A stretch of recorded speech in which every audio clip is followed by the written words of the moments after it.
লোকসভায় ভোট বহরমপুরে। ভোটের দিন বহরমপুরের 3টি থানার আইসির বিরুদ্ধে উঠল পক্ষপাতিত্বের অভিযোগ। রাজ্যে ছিল আজ চতুর্থ দফার নির্বাচন, আর তারই মাঝে প্রদেশ কংগ্রেসের সম্পাদক বিশ্বজিৎ দে অভিযোগ করলেন আজকের ভোটে বহরমপুরের 3টি থানার আইসি পক্ষপাতিত্ব করেছে।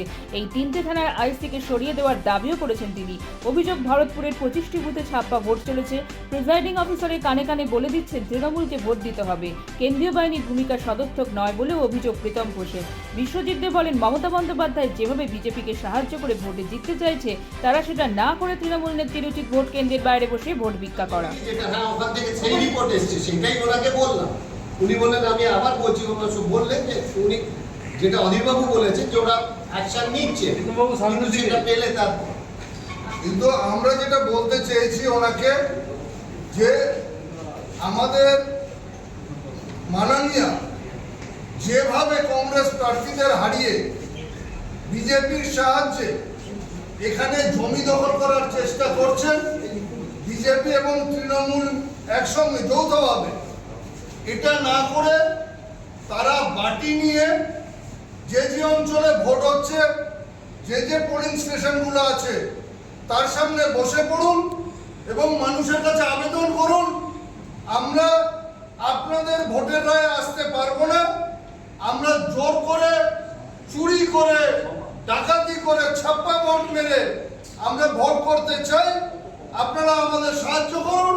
তাই জন্য আমরা বাটি পেতে আপনাদের কাছে আপনাদের সাহায্য চাইছি। এই কথা আমরা যখন আমাদের ইলেকশন কমিশনকে জানাচ্ছিলাম আজকে একটু আগে, আপনাদের কাছে আসার আগে, সেই মুহূর্তে ইলেকশন কমিশন নিজে দেখছেন, টিভিতে দেখাচ্ছে, একসঙ্গে দুজন মিলে ভোট দিচ্ছেন এবং সেখানকার প্রিসাইডিং অফিসার চুপচাপ রয়েছেন, একটা প্রতিবাদ করছেন না। যা পুলিশরা রয়েছেন তারা প্রতিবাদ করছেন না, গ্রেফতার করছেন না, কিন্তু তাদের বিরুদ্ধে তাদের এলাও করছেন এইভাবে ভোট করানোর জন্য।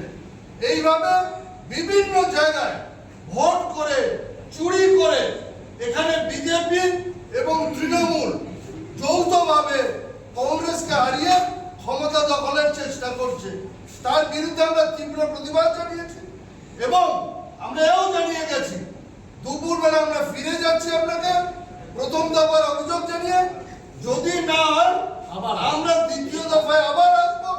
এবার অভিযোগ জানাতে আসবো না, এবার প্রয়োজন হলে আপনার এই অফিসের সামনে, ইলেকশন কমিশনের অফিসের সামনে আমরা ধর্ণা দেব, আমরা বসে যাব, আমরা প্রতিবাদ জানাবো। তাতে আমাদের বিরুদ্ধে যদি ইসিআই কোনো পুলিশি ব্যবস্থা নেয়, তার বিরুদ্ধে আমাদের কোনো কিছু বলার নেই। আমরা আমাদের জনগণের রায়টা পাওয়ার জন্য আমরা এইভাবে আমাদের প্রতিবাদ চালিয়ে যাব।